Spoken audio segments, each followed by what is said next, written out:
So the last one, and then we'll break for 15 minutes, EO2, Evolving Open Solutions 2. Shall we do introductions? Good morning, everyone. I'm Tony Roche. I'm an exec board member with Emerald Publishing. Marilyn Billings, Scholarly Communication Librarian at University of Massachusetts Amherst. I'm Richard Price, the founder of academia.edu. And Frances Pinter, founder of Knowledge Unlatched. Hi everyone, Micah Vandergrift. I'm the Digital Scholarship Coordinator at Florida State University. I'm Brett Bobley. I'm with the National Endowment for the Humanities. Cameron Name with Stanford University's Open Access Cooperative Study. I'm Lisa Spiro with Digital Scholarship Services at Rice University. I'm Aaron McCullough, Head of Scholarly Communication and Publishing at the University of Illinois Library. Alison Muddett, Director of the University of California Press. I'm going to do a couple of Prince songs while we wait for the laptop to come up. That would actually be pretty scary. And not a great tribute. How's that working? Got there in the end. Oh, it's up there but not there. Interesting. Okay. That's all right. What the heck? I'll click forward. Okay. I'll stand here so I can see it. First of all, thank you all very much, and thank you to this wonderful group here. It's actually, we've had some great conversations. I've met some terrific people. I wanted to start off by noting something that I talked to Glenn about in the elevator yesterday, which is that when I talk to people during breaks at this conference, the number one question that always comes up is, what is this conference? You know, who is the National Science, we're saying Communications Institute, whoever you guys are. How did UNESCO get involved in this? How much money's involved? What's going to happen next year? It's very confusing.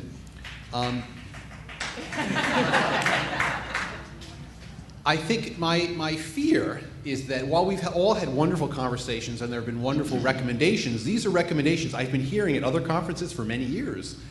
And if we really want something to get done, I think, and if OSI is going to be a useful vehicle for getting that done, I think we need to be able to actually have tasks set up for them to do, things, staff and people to help organize all the recommendations we've been putting together. I don't know if that's possible, because again, I don't know the deal. Glenn, I do hope at some point during the day you'll give us, finally reveal to us what the whole master plan is. So we decided just to assume that OSI does have funding and staff to start tackling and helping organize us to do some of these things, because we actually came up with 4 recommendations that would require that, as have many of the other groups as well. And in fact, you'll probably see some overlap between some of ours and some of the other ones. So. Anyway, so we started off with trying to define what some of the problems are that we have to deal with. Again, so you've seen a lot of these before: lack of flexibility in funding, a lot of funding locked up in subscriptions, et cetera. Lots of cultural issues in the academy, different infrastructure issues. Go ahead, next. So I think that the first recommendation we have is related to changing culture. We had some interesting stories. I mean, during our conversation, Allison had a great story about how on her campus, she will sometimes do open access presentations on campus. And guess who comes? All the librarians come, and the faculty stays home. And that happens all the time. I think all of us have stories like that. It's hard to get people interested in something, scholarly communications. I'm working on my research right now. So I think that we really feel that almost all the recommendations that all of us have need to be preceded by this cultural change. If we can get the authors and the researchers behind what we're doing, a lot of these other changes become a lot easier. One of the things we're looking at, and one of the things we're hoping that OSI can help with, is putting together a national strategy for getting the word out to university presidents, to provosts, to authors, to researchers, to the people who aren't in this room today. It's funny, one of the ways I learned about open access, I was at a conference that had nothing to do with open access, but it just so happens that John Molinsky was one of the keynote speakers. And I left as a convert, sir. Good job. But I might not have known about that had he not been a speaker at a conference having to do with something else. So one of the things we're hoping that we can put together are some tiger teams. OSI can help put together these tiger teams to identify, for example, conferences where provosts go, disciplinary conferences where scientists go or English professors go, etc., and work with them, find champions within those areas to put together presentations where these people are so they can learn about what some of these issues are. Okay, another recommendation is related to what we're calling co-op investment and transition funds, right? There are a lot of individual projects going on that involve some funding. Francis is on our team, of course, runs Knowledge Unlatched. It's a wonderful project. They're getting lots and lots of libraries involved. But some libraries are saying, well, you know what, I'm contributing to this project and that project and that project, and there's not a lot of coordination. How can we kind of work together to fund these better? So again, a team to investigate the whole landscape and figure out how we can free up funds to help make better decisions about these sorts of things. Okay? Oh, wow. A task force to do it. Next slide. I kind of already talked about this one. Free up subscription dollars. This one we've been talking about forever. Collective action. I'll tell you a funny story. I work for the US federal government. And if you think about the federal government as one company, we're the biggest IT purchaser in the world. We purchase a hell of a lot of IT.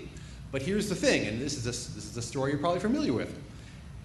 The IT companies are very smart. They don't sell to the government collectively. They have a contract with each individual federal agency. And what that means is that some agencies are paying way too much for a laptop or a subscription to Microsoft Word, and other agencies who have a large volume are getting much smaller prices. The US government is finally coming together and doing bulk purchasing, treating ourselves as one big unit, and we're able to get much better prices. Obviously, that's what we want to do with subscriptions as well. Some countries are doing this already quite well, some not so well. But again, OSI could possibly help in this by, again, putting together a task force to help figure out who the players are who can help bring together collective action for these sorts of mass purchases and things like that. Okay?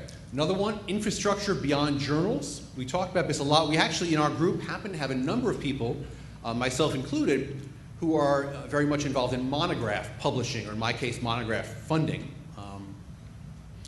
And I think one of the things we felt is that there are a lot of gaps in the infrastructure for distributing, for example, open access monographs. And there are a lot of areas there where, again, an OSI task force could help figure out what are these gaps, what needs to be built, what are better ways in which we can, in a cost-effective manner, get information like metadata about open access books out to the public, out to libraries, etc. Okay? All right, so to recap, we have 4 proposals that we think are things that future OSIs could focus on. Subgroups could be broken out to try to address some of these 4 things. Again, changing the culture, kind of number 1, cooperative venture fund, freeing up subscription dollars, and these infrastructure issues. As you see, we even put a poll up. Cameron put a poll up. So if you'd like, you can go to that. We'll leave this screen up for a minute. I'll do a Prince song while you punch in that. No, that'll be scary. While you, by the way, I'm a huge fan of Prince, by the way. I'm not mocking, but I can't sing either. Anyway, so we really would love to see future action on some of these issues as we move forward. Anything else, guys? We good? You all have the link to the poll in your email, so if you don't mind filling it out, that'd be great. Thank you. Cool. Thanks, everybody.